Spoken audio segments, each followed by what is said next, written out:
Excellent. It shows us live on YouTube and on Facebook. Just going to check here.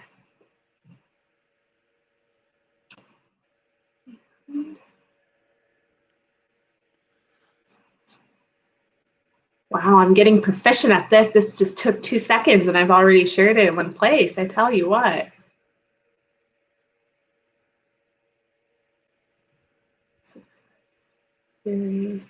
Okay, for those of you that are hopping on, if you can see us and hear us, please give me that thumbs up and comment so I know you're with us. And I can start giving shout outs since this does not tell me specifically whom is on here with me. Just give me 1 second. All right.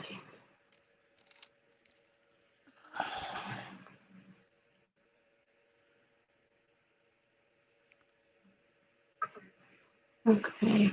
We are almost ready, Eric. Give me just 1 second, please. Sounds good.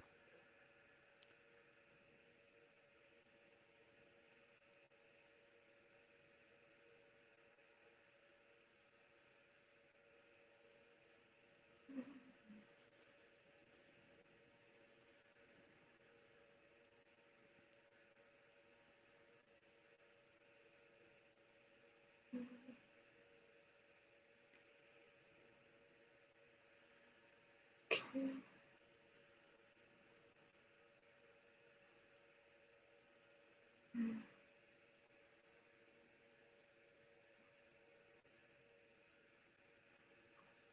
All right, well, let's get this going just because I know that we are on a time schedule and I like to try and give our broadcast 30 minutes when I can. So I will go ahead and get us started. I am Juliette Abdel. Good morning to everybody. I am the president and CEO of the Westminster Chamber of Commerce. And if you land on this page and you haven't been here before, like and hit that follow button so you can get those timely alerts. And if you are joining us back, welcome back and thank you for tuning into our live broadcast. As many of you are aware, our videos are available to you on the video section of this Facebook page. I did also answer this question for someone yesterday. This is streamed in real time on YouTube as well. So if you know somebody that is disconnected from Facebook, does not want to be engaged on Facebook, but wants to watch and engage in this, we actually have it available to you in the archive section at any point in time, but they can watch it in real time, comment in real time on our YouTube page, and we'll be able to sync it on this end as well. Technology is pretty cool. Let people know we're on YouTube at Westminster Chamber of Commerce. We're also on Instagram and on Twitter at Westy Chamber. So as you're coming into this broadcast, please let us know that you're with us. Give me that comment, a thumbs up. Let me know that you can see us, you can hear us, and that you are excited for today's broadcast, because I love featuring our businesses and I love featuring our nonprofits when we can. And today's topic is our business success series. So this is designed to educate consumers and residents and everyone around about what are some of our businesses doing during this time? How have they taken on various precautions to maintain health, safety, and to proactively communicate that out to the public? We've been able to feature a variety of industry, and the idea behind this is we're showing you what some of these industries are doing. So if you are looking to try and engage with them, if you own a company that's similar to this, or if you have somebody that you personally know that might benefit from it, then you can share with them some of these best practices. And in the long run, we'll all lift each other up and move forward together. So that's my spiel to you on why this is important. So hit that share button and let people know about this, this broadcast and what we're standing for and representing. I have with me today Eric Gardner. Eric is the general, I want to say it's the general manager, but really you are like everything. So I would say Eric is everything at Church Ranch Event Center. And I've had the privilege of working with Eric, I want to say for as long as I've been here. So about 3.5 years now. And I just love his ability to communicate with people effectively, customer service. And when you hear more of him speak, you'll understand why I just dive with his energy. Good morning to our board chair, Brian Dice. Thank you for hopping on here with us. Eric, I will mute myself if you want to get started and start sharing with folks, you know, a little bit more about CREC, some of the things that you all have done, and then we'll start taking up comments or questions along the way. That sounds good. Well, first of all, thank you very much, Juliet, and I really appreciate you reaching out um, to Church Ranch Event Center and myself. So, I am the general manager over at Church Ranch Event Center. I do wear a lot of hats, but through COVID, we've been very successful. We've really adapted. So, just for everybody's knowledge, Church Ranch Event Center is one of the desired event centers, full service here in Westminster. We can do large parties. We can do really any type of party.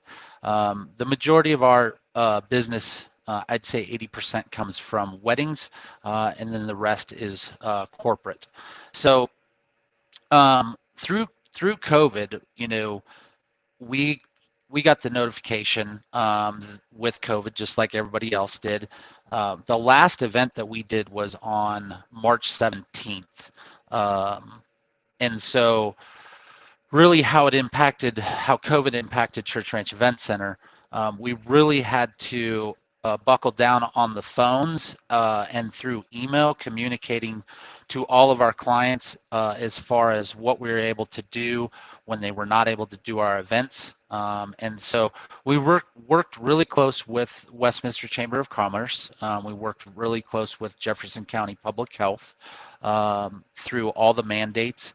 And the clients that were impacted by COVID, what we were able to do is normally we don't reschedule events, and so but obviously we were in special circumstances, and so our clients were really uh, understanding and grateful that we were able to find dates, and we were able to push those events out so that they could be able to do those events. And so Brad Hawkins is our owner, and really we couldn't have done what we did through COVID without our leadership team and our staff. I'm obviously the face of Church Ranch Event Center, but really behind the scenes, there are so many great people on our staff and our leadership team to really take our business, to the next level.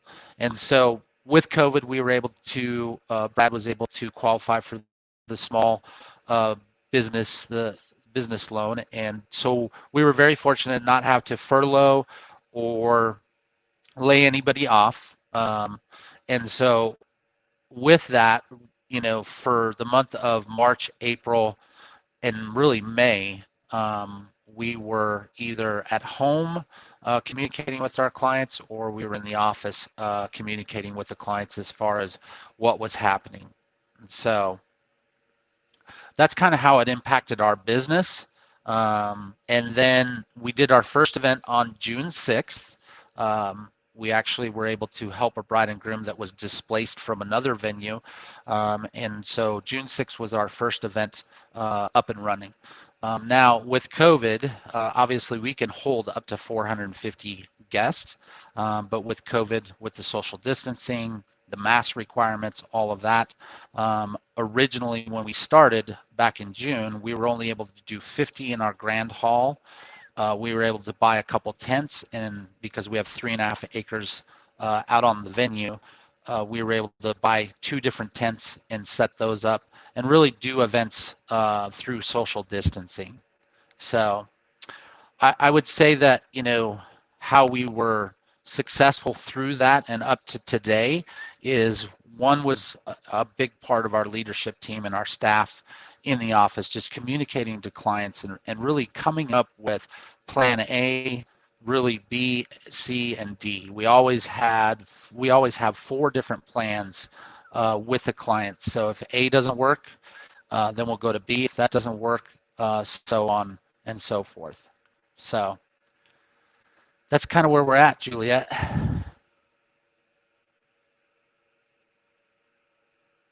Basically typing. Sorry, Eric. That's so I loved what you shared, and thank you for those that are hopping on. I see you, Paige, on here as well. Good morning to you. You shared a little bit about how it impacted you from, I want to say, 3,000-foot perspective, which I appreciated. But you know me, I like to detail and dissect everything. So between that time, I mean, you're looking at March to June, so that's March, April, March to April, April, May, May to June. You're looking at 3 months where there weren't any events or anything going on. I mean, you had that small business loan that was there that allowed you to retain your employees and staff and kind of operate as normal as you can, but your revenues were obviously down. And at that point, that was zero. You had zero revenue coming in.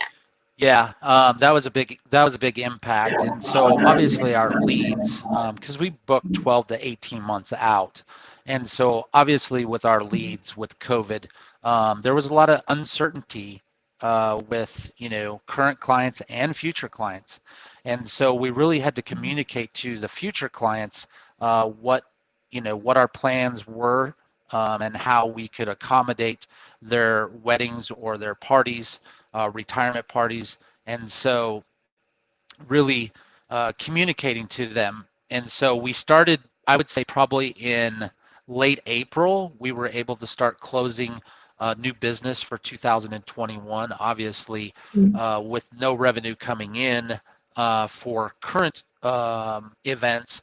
That was helpful to get the new deposits for next year. We also have, the nice thing about in our contract, we have what's called the force majeure. The force majeure protects not only our clients, but it protects Church Ranch Event Center. And so with that force majeure, clients were not out any money. We didn't have to cancel any events. We just really had to work through some different solutions and give them different options to move their dates. And I know about that clause that's in your contract because I know we've discussed that before. And I'm personally seeing some of these plans that you're creating. So the four, you mentioned when you're working with those clients, you're looking at 4 different contingency plans. If one doesn't work, what's the second one look like and how do you move forward? So I think the flexibility that's there and your ability to try and make sure that their goals are met and their expectations is definitely there. So let's go in a little bit deeper, Eric, and we talk a little bit about your employees. How many employees do you generally have, and is it a combination of part-time, full-time, seasonal? Yeah, so we have 5 full-time employees in the office that really are behind the scenes. Not a lot of they don't get a lot of FaceTime out in the public until we actually book those clients, and then they're really the team that coordinates everything through the planning process, accounting, really stays up on the contracts and different stuff like that. And so they're a huge blessing and a huge part of Church Ranch Event Center. I couldn't do what I do without them because they're really an extension. And in our culture, we really focus on making sure that not only whether it's a client, whether it's a vendor, whether it's a future client, all of those are really extensions of our team. And so we really try and treat them, just like we would want to be treated if we were going to somebody else's house. Now, as far as part-time goes, through our busy season's probably April through November. And we have part-timers, or I'm sorry, we have bartenders, we have event managers, we have setup crew, teardown crew. And so I would say on average, we probably have on the payroll anywhere from 30 to probably 45 different type of setup bartenders, event managers. And so that for 90 days, that really took a toll on them. And the biggest thing that we could do in the office with the leadership team and our team that really coordinates everything is just that communication and letting our staff know, on a weekly basis where we were at, how they could help us and how we could help them. So piggybacking on the communication, we talk about the communication with your staff and your internal team, but how are we communicating outside to the public that you're available and people can book you, especially during this time? We talk about some of those that you already had, you were able to stagger over into the next year, reschedule for alternative dates. But what does that look like in terms of the newer business or newer prospects and opportunities that are out there?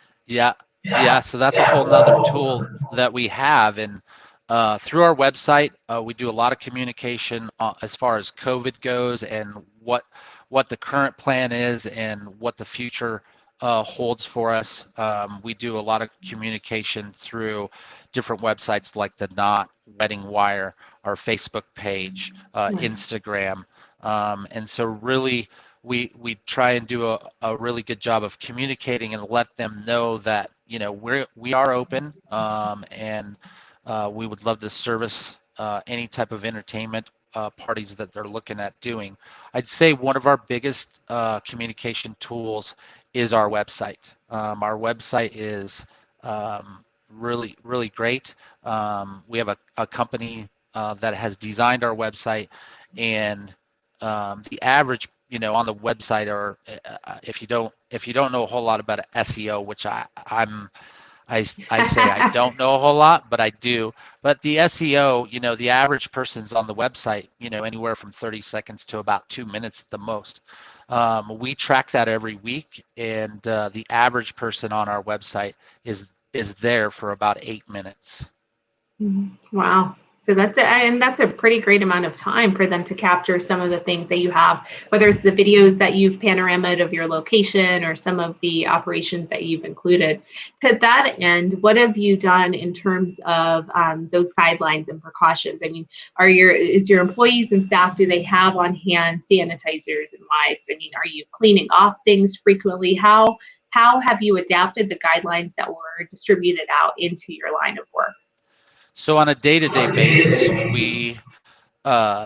if we're doing parties, we clean we clean the entire facility, and then all the chairs, the tables that we set up, we wipe those down with special sanitizer to really make sure that stuff is taken care of. We have hand sanitizer stations, probably 15 different places. And then we have masks available for guests if they don't have them. With the new mandate through Jefferson County Health Department, we posted signs at all of our entrances that guests are required to wear masks when they're entering the building or on property. The other thing that we do that's not really required, but it's required from our leadership team, is our cleaning checklist and our setup checklist and our closing checklist. We really do a great job. Our staff does a really good job, and our leadership team does a great job of following up. But for every event that we do on that event, we have a cleaning checklist, we have an opening checklist, and we have a closing checklist, and we document all of that. And then not only do we do that, but for all the guests, we require a seating chart. So that way, if there's any tracing that needs to be happening with Jefferson County Health Department, we can go back and we can actually supply that documentation to them and help them move forward with that. And then on a daily basis, we're taking temperatures of all of our employees, going through screening. So we're doing a lot of precautionary that we're really going above and beyond what the mandates are requiring. Yeah, I love the seating chart concept that you guys have implemented. I know we've just used that because I want to know where everybody is and place people in specific places, but it makes sense for you, especially if somebody comes back on you or if you're trying to provide that data and information so that they can figure out who is in contact with whom.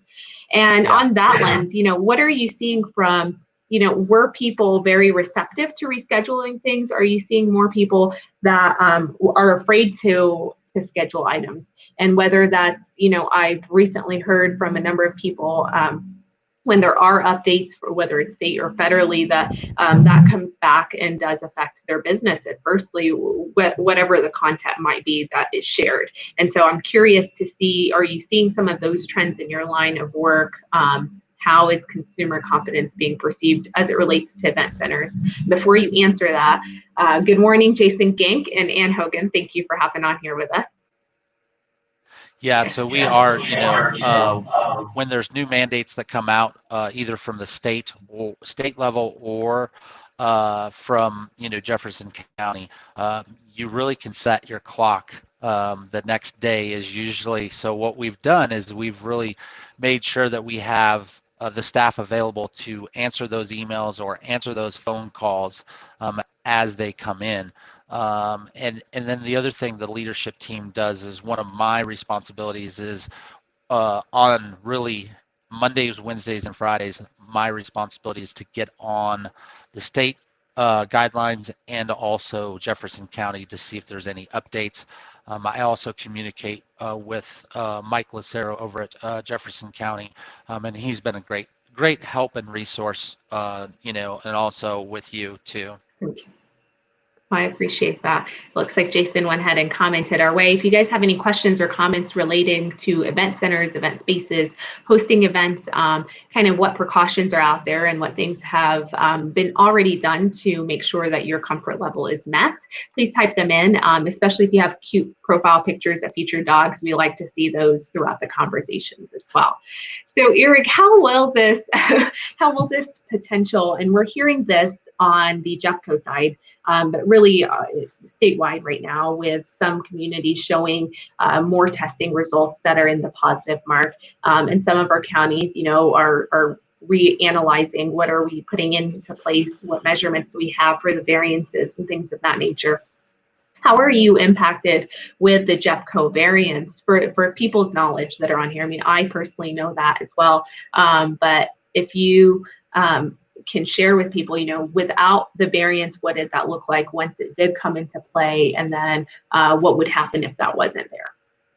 Yeah, so when COVID really started, there wasn't a whole lot of resources out there, and so we were asked, Brad and I were asked to collaborate with Colorado Event Alliance, and so they were basically an industry, special event industry of shareholders to come together, and for about 3 weeks, not only with our business and taking care of our clients, Brad and I probably put in 80 to 100 hours on best practices to really get those over to the state and help them through guidelines, because we were really kind of, special events were kind of lumped into restaurants and nightclubs. And so with the variants, I mean, obviously normally we can hold up to 450 guests.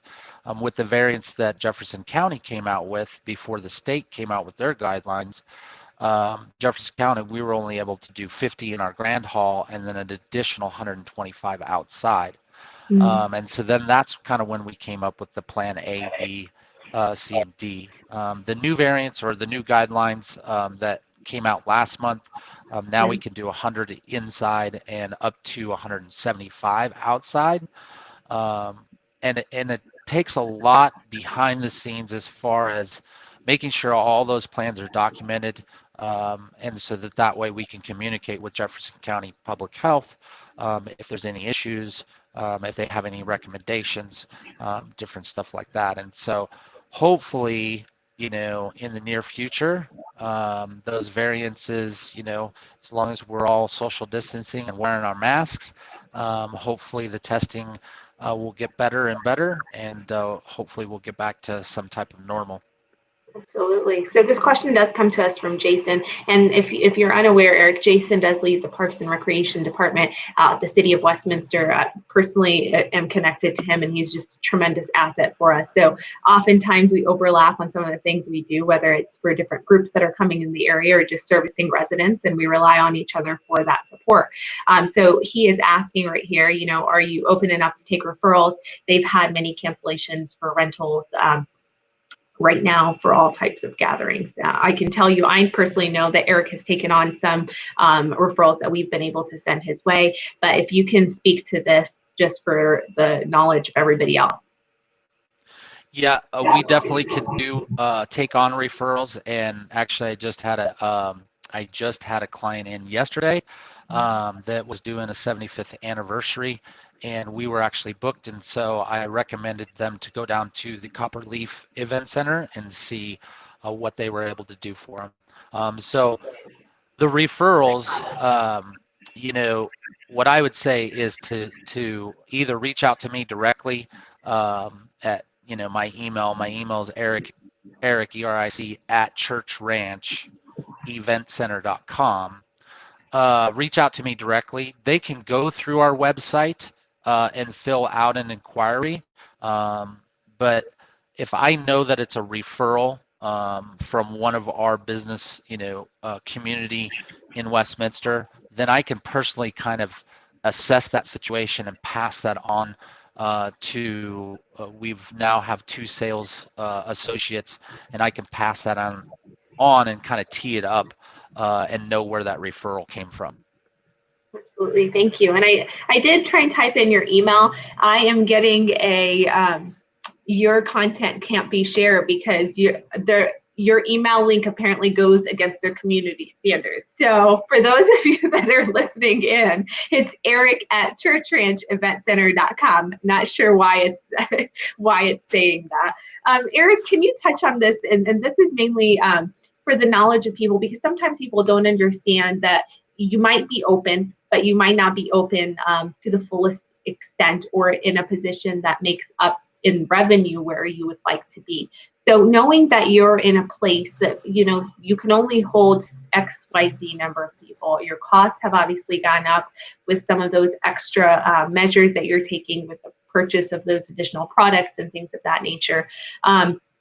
Would you say that the revenue on the events that you are able to host, is that equal to what you would have naturally made, or is that reduced from where you would have naturally seen it? And if so, just give us a percentage so they can understand that. Yeah, great question. I would say that with the increase of, the different stuff that we're doing for COVID, I would say that the costs have probably increased at least 20% as far as behind the scenes in our overhead. And so obviously it's definitely affected us in 2020. We've taken, obviously some measures and evaluated pricing for next year. And just like any other business, we have to evaluate that or we wouldn't be in business for next year. And so we've had to increase some of our costs for next year. Absolutely. And as far as, so your costs have gone up, especially right now, but obviously your revenue, you're working with people, right? I would imagine that you're trying to accommodate for folks that are looking to hold an event, but might not be where they can be standing financially for that as well. Yeah, we are. And actually, just last Friday, we put on our website for any more remaining dates that we have available in 2020. We're giving deep discounts.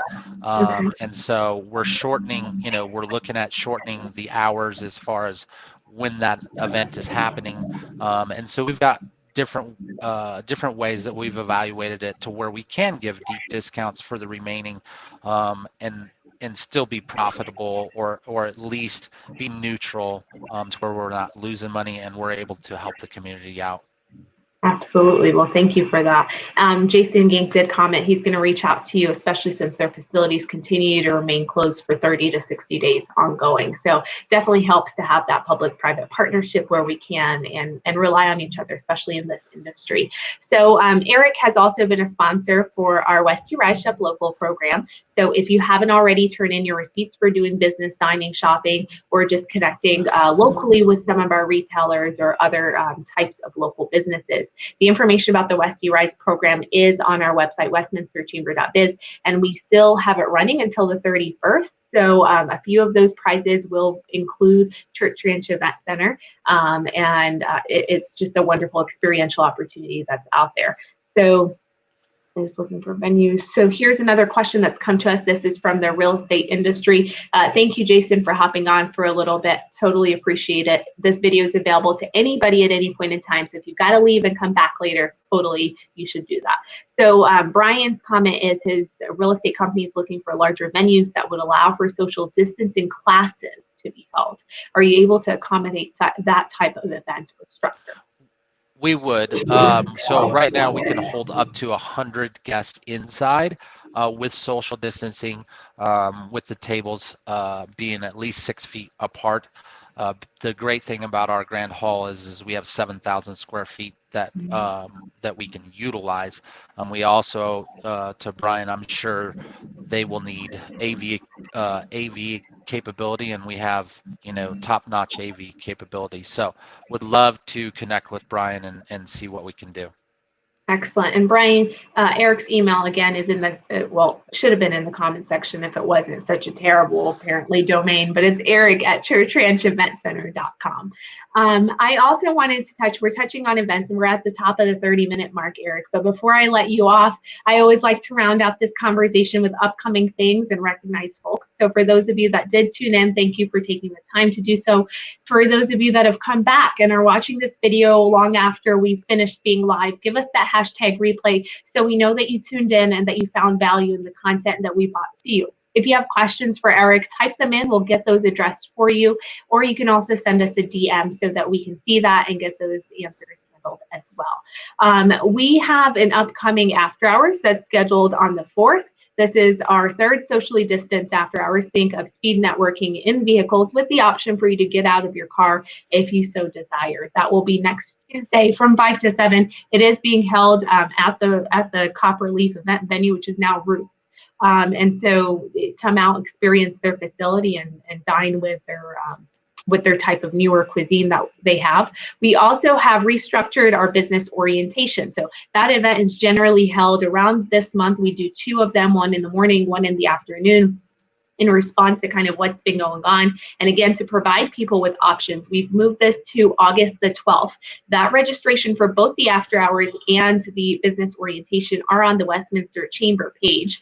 The business orientation, you have the option of tuning into the virtual broadcast in the morning or coming in the afternoon, but you cannot come in the afternoon and just show up. You do have to pre-register as we have very limited seats, again, due to the social distancing and trying to maintain the health and safety and well-being of everybody that's coming out to those.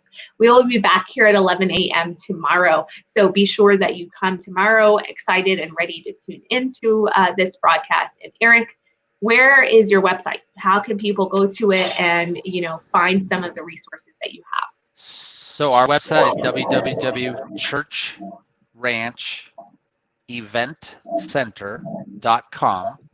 Okay. And you can go on there and there's a place that you can fill out and give us information, and we can definitely service you with your requests. Or you can go to sales@churchrancheventcenter.com, and always you can give us a call. We're in the office between 9 and 5 every day at our main number, which is 303-404-3777. Thank you so much for that. And I've captured emails, website, and I've also included the phone number for everyone. The actual where you can actually see all of this is going to be on the YouTube side, or if you're rewatching the video, then see it on the video broadcast. It's weird. I don't think it's liking a certain word in some of that domain. Anyways, so I digress. Come back tomorrow with us at 11 a.m. Thank you so much for tuning in with us, Eric. I appreciate everything that you do at Church Ranch Event Center. I know that you guys are trying to do as best as you can to help people with celebrations, with milestones, with various things in their life, but also to make sure that your employees, your team, and everyone else is kept safe. So I hope that you have a terrific morning. Stay with me even when I end. And for those of you that have tuned in, I will see you tomorrow at 11 a.m. Bye-bye.